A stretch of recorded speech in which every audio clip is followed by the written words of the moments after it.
Good day and welcome to Dr. Mack's series on the behaviorist model and its most recent form that's used extensively in our schools. I'm Tom McIntyre, Dr. Mack of BehaviorAdvisor.com, your guide and narrator today for this extensive multi-part video module that leads us up to and through applied behavior analysis, the most recent version of a precise, highly effective, research-proven model for explaining how behavior develops and how to change it for the better. However, the behaviorist model and its principles and procedures and practices can be quite complex due to its mathematical, scientific nature and the exacting but often non-intuitive meanings for its unusual terminology.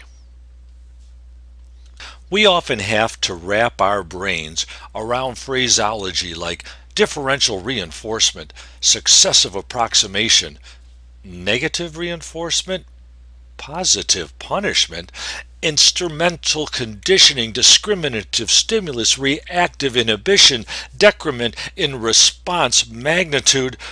Whew, my tongue is dizzy and we're just getting started. But while those terms may be non-intuitive to those who speak the conversational form of English, once you learn their behavior science definitions, you'll see the reasoning behind them.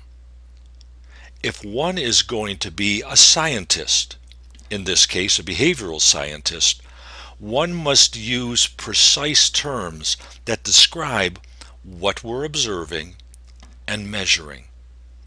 In the behaviorist way of thinking, there is no room for vague and multiple meaning words when we are studying or changing behavior.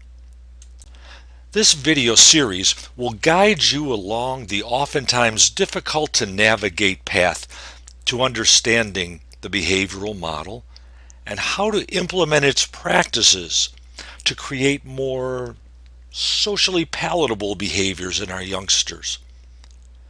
In earlier installments, we looked at how the behaviorist model for explaining human behavior compares with other models that attempt to do the same thing. Now it's time to look at its development and the submodule that we use today in our schools, ABA, Applied Behavior Analysis. First, we'll look at the roots of the model, the classical school of behaviorism. Then in the next part, we'll see how it developed into the modern operant school and into what we know today as ABA. Behaviorists divide behaviors into two general categories. The first being respondent actions, those behaviors that are inborn, they require no training, or what behaviorists would call conditioning. And then there's the operant set of behaviors, those that have developed due to being trained or learned. They've been acquired from the effect of the environment upon our actions. And we see the ABC paradigm there, that what determines whether a behavior will be built and will be continuing on in the future is dependent upon the C, the consequence that follows that behavior. So when an event happens, the antecedent or the stimulus, and the behavior occurs, what consequence follows that behavior will determine whether we'll see more of it or less of it in the future. The behaviorist classical school focused mostly on the A and the B, whereas the newer school, operant conditioning, added a C, looking at the effect of the outcome of the behavior upon its chances of happening again in the future. Before we look into the old school classical conditioning, let's be sure that we fully understand respondent versus operant behaviors. Now, back in the day, baby diapers were made of cloth, and they were secured to the baby with safety pins. It wasn't unheard of for a tired parent at 3 in the morning poking a baby's hip with that pin, and the baby, feeling pain, would cry. Is crying a respondent behavior or an operant action? Think. Did we have to train the baby to cry? Nope. So you nailed it. Respondent behavior. Here's another tearful experience. You're slicing onions for that fabulous dish you'll soon be presenting to your guests. And the droplets streaking down your cheeks are which type of action? Respondent or operant? Did you have to be trained to cry when your eyes become irritated by the fumes coming off of the onion? No. Respondent. But how about crying at a sad moment in a movie? Respondent or operant? Let's think this one out here. Do babies cry when the hero or heroine expires after selfishly sacrificing oneself to save the innocents? No. Something happened to us over the course of our lives to bring about this behavior in this situation. Our experiences have molded our actions over time. The C's, the consequences in our life, have resulted in the creation of new behaviors in new places and their modification as time rolled on. Ah, yes, time. Nature's way of keeping everything from happening at once. Now let's consider another situation. What happens when you're surprised by a loud sound? Right, you're startled and you flinch. So, how does it happen in races? There's a loud sound and maybe you flinch, but then you run to a line somewhere else on the oval track. Young children don't run to certain lines when loud sounds occur. That action had to be trained, conditioned. And by the way, there's no political view advocated here in this picture. I'm just using examples from the days when races were started with cap pistols. Oh.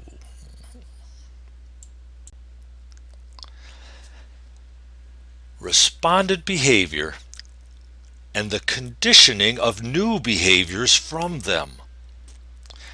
In the presence of an antecedent stimulus, something happens, a response occurs. In other words, something causes this naturally recurring reaction. Unconditioned, no training.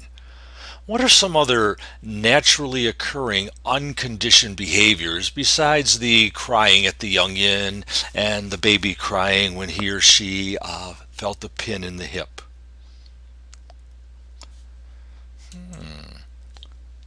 Salivating at the smell or even the thought of food. Falling asleep when you're tired. And again, flinching at the loud sound. Yes, who was that major figure that's associated with respondent behaviors, but manipulating them, training them, conditioning them, changing them? Yes, indeed. You remembered back to Psych 101 and Ivan Petrovich Pavlov, the great-grandfather of my personal limousine driver, pick up and drop off. You'll get that one later. But Dr. Pavlov noticed that his dogs, who he was studying, drooled before feeding time. and he went about manipulating the situation and the circumstances surrounding that behavior in order to study the effects. Now, according to reports, Dr. Pavlov noticed that his dogs were salivating before the presentation of the meat powder. This occurred at the same time every day. He thought this quite odd and fascinating. Why would salivation occur before it's needed to help digest the food and help it slide down to the internal organs? He labeled this phenomenon psychic secretions, the first and probably last time a behaviorist ever used the term psychic. With the scientific method and its concentration on events that are observable and measurable, he engaged in several experiments. The focus we hear the most about is the pairing. Now that's an important term.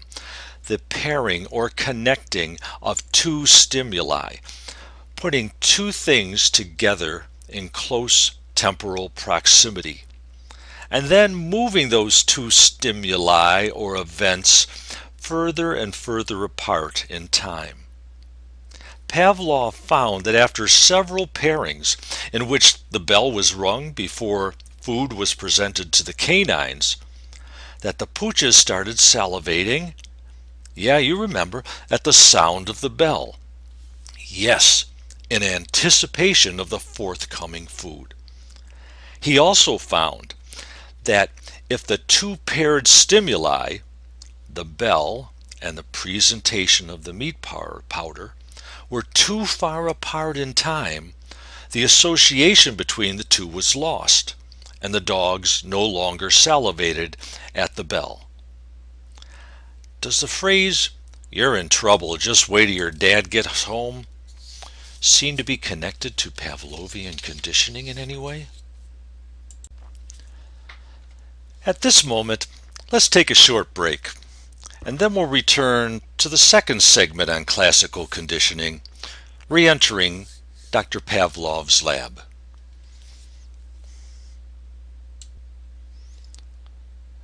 Welcome back to our double segment on classical conditioning. When we last left off, we were in Dr. Ivan Pavlov's laboratory looking at the salivation of dogs when presented with meat powder. And here we see the connection between the presentation of the food and the response of the dog. The stimulus is meat powder. The response is salivation. Now, is that a respondent or an operant behavior? Naturally occurring one. Didn't need to be trained. Respondent. But now we're going to pair two stimuli together. We are going to connect a bell with the meat powder. So you'll see that the meat powder and the bell are presented at the same time. After several pairings of the meat powder with the bell began to cause salivation. Conditioning. It's what behaviorism in the Pavlovian classical school and the newer operant school is all about.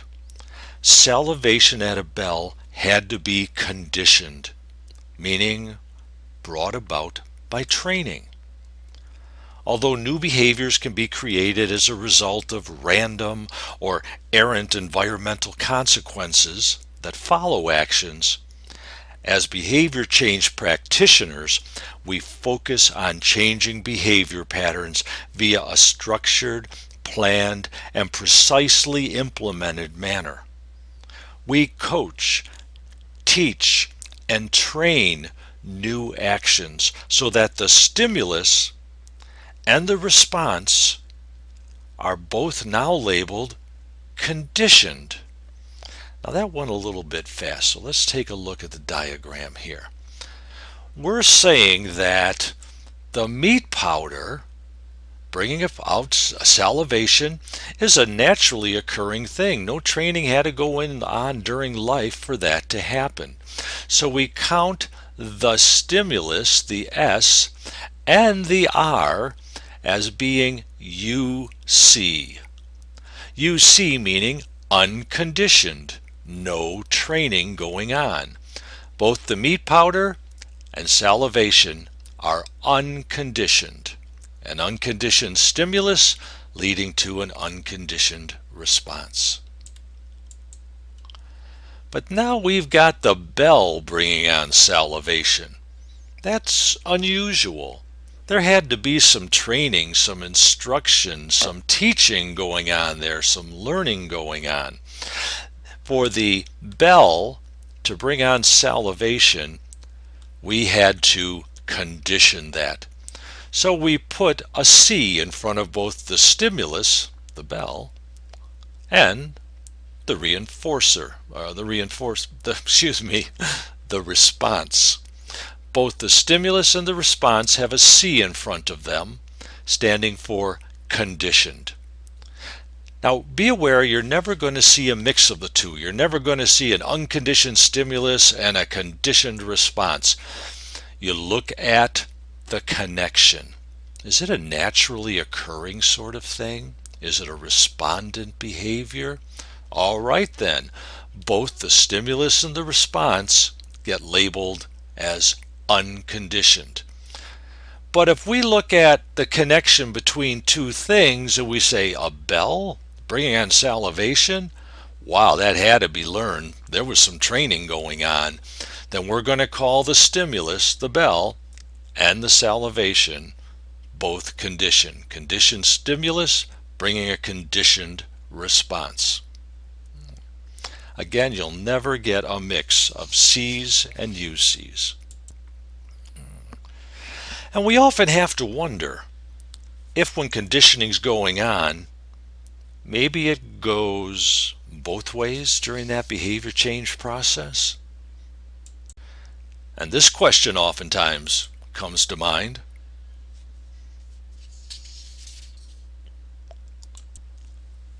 Wow, what if Pavlov worked with humans today? I mean, this photo is already out of date, but imagine the latest technological device in this gentleman's hand who has the tubes connected to his salivatory glands.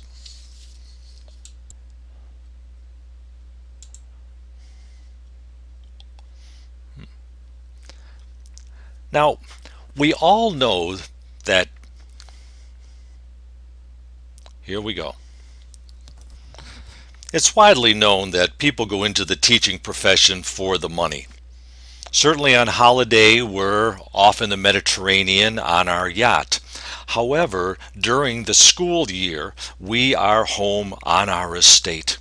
And you go home after school and you go out onto the back porch of your mansion and you yell out across the fields, "Fido! Fido! Come here, boy! Come on, Fido!" And your faithful dog Fido comes bounding through the fields and running through the vineyard. It bounds up the steps, slides across the porch, stopping at your feet. We're going to start this one over. Now we all know, it's going to start it over again. It's widely known that people go into the teaching profession for the massive amounts of money that we make. On holiday, certainly, we're in the Mediterranean on our yacht enjoying a martini. But during the school year, we're home on the estate. And you come home after school, you go out onto the back porch of your mansion, you look out across the vast landscape and shout, "Fido! Fido! Come here, Fido! Come here, boy!" And your faithful dog Fido comes running through the fields and working his way through the vineyards, and he bounds up the steps and slides across the porch, stopping at your feet, looking up to you dutifully, and for whatever reason,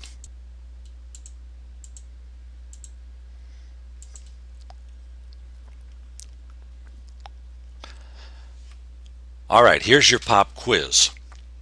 In which of these images do we see an unconditioned stimulus? unconditioned, not trained.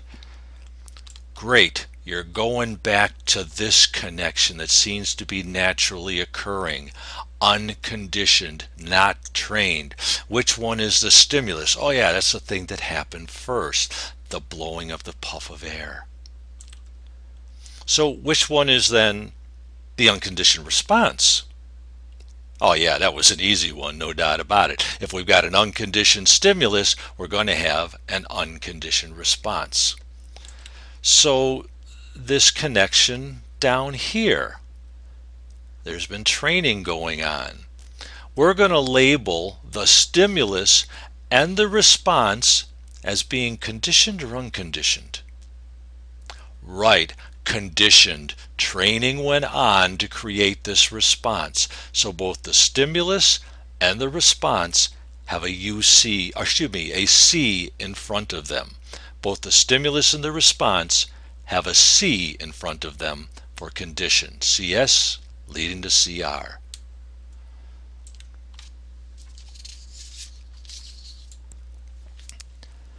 Let's revisit another study that you probably half remember from your sophomore year of college in Psych 101.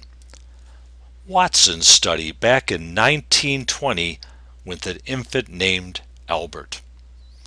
You'll remember that the young crawler was presented with various items, some of which could be quite dangerous, but his only fear response at 11 months of age was of falling or having a lack of physical support.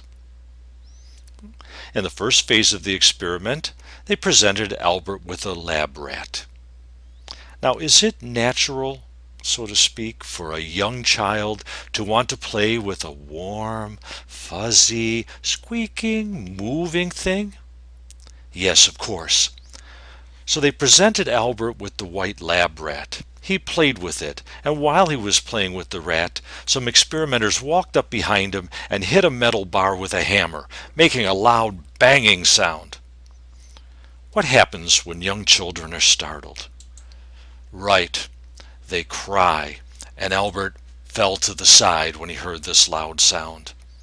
But they comforted Albert with the presentation of the white rat. He played with it again, and they repeated this experiment several times, walking up behind him after the presentation of the white lab rat and banging that metal bar. Well, what eventually happened when Albert was presented with the white rat? Right, that brought crying and attempts to crawl away, as we see in the image that just developed. He rejected it by crying and trying to scurry away. But why? He used to enjoy this white rat. It was as he associated the white rat with the loud sound. Pairing has occurred. Another example of pairing stimuli, just like with another mammal we talked about, Pavlov's dog. So, if a white rat entered your room right now, what would you think? How cute! And cuddle with it? Or would you have another reaction to that stimulus? If another response, why do you think it's so? And here's your next question. Would you allow people to repeatedly scare your baby with loud sounds? That's why we have human subjects protections nowadays. Experimenters who are receiving funding to engage in experiments with kids and animals must prove to various agencies that no harm will befall the subjects. As a sidelight, Albert also generalized. Generalized? That's when you show the same response under similar conditions. Albert generalized his response to rabbits, to bunnies, and even to adults wearing Santa masks. And over time, the environment continues to act on us and shape our actions. If someone bangs a loud metal bar behind me multiple times, do I cry and crawl away? No, I furiously turn around and yell, "What in the is the matter with you?" Yes, just like clay sculpture, some things are molded in a more refined manner than others. Well, that concludes our look at the beginnings of the behaviorist model. Next, we move forward into the newer school of behaviorism, operant conditioning. Please join me for that installment, and also at behavioradvisor.com, on Facebook, and the open internet.